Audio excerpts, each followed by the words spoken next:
It's a country that you spent a considerable amount of time in, and you were involved in an astonishing number of enemy engagements. Yes, I was indeed, Nigel. Yes. I mean, over 100 military engagements of some kind, firefights that you were engaged in, and, you know, without pushing it too far, you know, you clearly on some of those tours, we took very serious losses, didn't we? Yes, we did. It was a tough time. It's always been a tough time for any soldiers to deploy to Afghanistan. It is kinetic from the minute you wake up to the minute you go to bed. I've seen lots of friends die on the battlefield, picking up body parts. You know, we have to remember that we had 457 British deaths. Yeah. We've got over 7,000 amputees in the UK, 26,000 casualties. And that, you know, that point you've just raised there about the amputees, and many other people very seriously injured, and some physically and some mentally from Afghanistan, that figure never gets discussed, does it? No, it doesn't. And Nigel, the one thing that we don't discuss is the fact that our own MOD still haven't paid out compensation for over 10,000 of our veterans that are still injured at home waiting, who can't pay bills, who are still struggling with mental health, which is a complete catastrophe at the minute.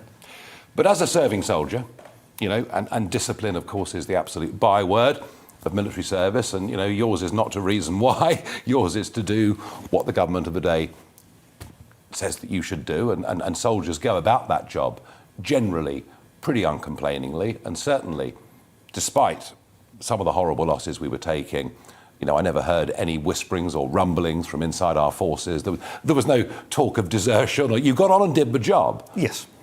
But now that we've left, after this very long period of time, 20 years, how do you feel now about what, and not just what you went through, but the higher price that was paid by others? Nigel, I feel betrayed. I feel betrayed by Boris Johnson. I feel betrayed by the President of the United States. I think both leaders are complete idiots. They have left the people of Afghanistan, obviously, to fend for themselves. As we just discussed there with Major Chris Hunter, there's no air support. We're sending over 600 powers. Another 200's going over. Yep. They've got no air support.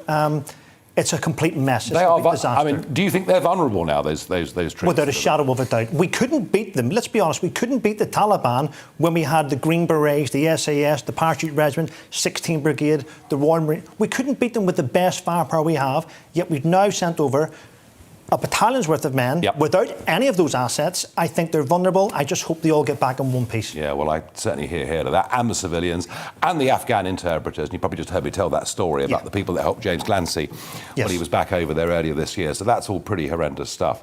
I mean, I suppose, Trevor, we could say that had our leaders 20 years ago been students of military history, they might have realised that nobody ever wins in Afghanistan. You know, how did you feel at the time when you first were deployed there?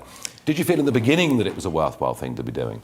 Well, the mission at the start, which I was given by Lieutenant Colonel Stuart Tootle, DSO, was that we were going across to burn the poppy fields, which was how they make their money, how they make weapons in the black market. However, whenever we were on our way out, the mission changed. We couldn't burn the poppy fields. And so from the start right until the end, there's never been a strategic withdrawal plan. There's never been a mission. We didn't know what we were doing. Half the time we weren't allowed to use card 49 Alpha to fire. We had to get permission to engage Taliban. We had to be shot at first in the middle of a war scenario. Our commanders at the top level didn't know what they were doing from day one, and the guys at the bottom suffered.